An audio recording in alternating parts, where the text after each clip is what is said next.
Sir ये hotel के हमने पाइप फिट करने जा रहे हैं, जिसको बोलते हैं गैस, इनको सुरक्षा पाइप, ये चूल्हे का होता है।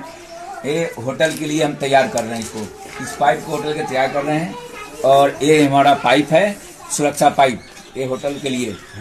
और हम रेगुलेटर लगाने जा रहे हैं होटल के लिए। ये हम इसमें फिट करके हम आपको दिखाएंगे। रोक दीजिए थोड़ा सा, इतना रोक लिया। प्रेशर है, ये हाई प्रेशर बोलते हैं इसको, भट्टी में चलता है। इसको हम फिट करने जा रहे हैं। फिट करके मैं आपको दिखाऊंगा। रोक दीजिए। मैंने इसको फिट कर दिया है, इसको बोलते हैं क्लिप। ये सुरक्षा क्लिप पाइप को टाइट किया जाता है, जिसको एक निकले ना बाहर प्रेशर पे, इसको बोलते हैं क्लिप। मैं इसको फिट कर दिया हूँ। आप लोग बताइए कमेंट में कैसा लगा। आप लोग फटाफट आप लोग कमेंट में डालिएगा मेरे को कैसा लगा।